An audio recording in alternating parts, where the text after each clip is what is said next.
I live in Vancouver, Canada with my family, and last week we had to phone 911, and I wanted to share that story.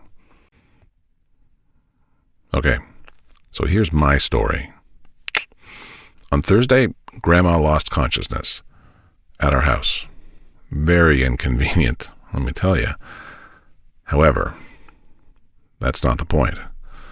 The point is that we called 911. The operator walked us through everything we needed to do. I hung up on her once, unintentionally, and she called back and she said, "Don't hang up on me." And I wanted to say in that moment, I didn't mean to, but I figured it was like the wrong time to engage in that kind of dialogue. I didn't need to be right in that situation. I needed to work on saving my mother-in-law's life, so that's what I did. I was the bigger man in that moment, so good for me. I didn't mean to hang up on you. If you ever see this, I apologize. You grabbed the phone, you pushed, anyhow. So,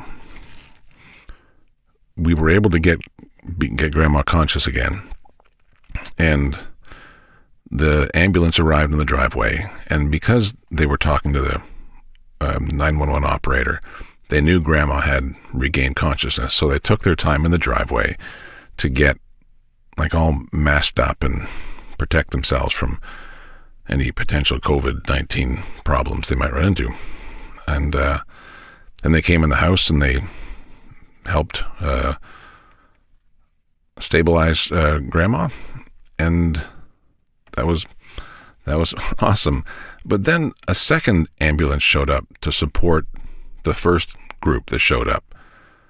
And at some point later on, even a third ambulance showed up to support just the whole process.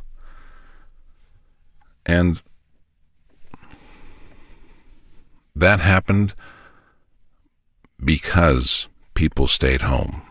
That happened because our hospitals are not overwhelmed with people suffering from the pandemic. And so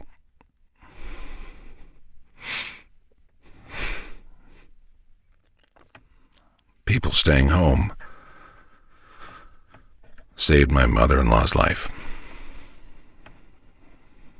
Part of me is a bit upset by that, but a bigger part of me is happy with that. So, by staying home and not spreading the disease around the city, she's alive today. She went to the hospital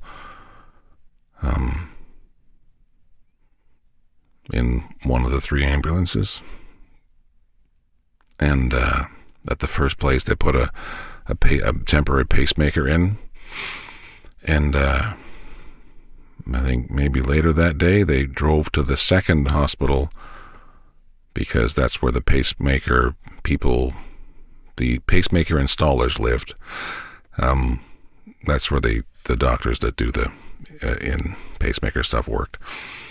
Anyhow, so I went over to the second place, and both places, we didn't go there.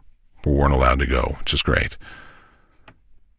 But they were ready to go. They were ready to receive her, and they gave her top-notch care because they had the staff ready to go for it. She was able to get a temporary pacemaker in right away. They had to get the special heart transplant transfer ambulance to get her over to the second place. That was available to use. When she got to the next hospital for the pacemaker to go in, it I don't know what the process is, but within a day and a half, she got it put in. And she's going to come home. Well, she's going to stay with us, which is going to suck a bit, but I'm not crying about the staying with us thing. I'm crying because she's alive. She gets to come home to her grandkids because people stayed home and the virus hasn't overtaxed our system. So, this is why you stay home, to stop the spread of the disease. Because when stuff happens, we have the resources needed and necessary.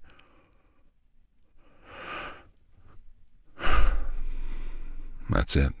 Thanks for staying home.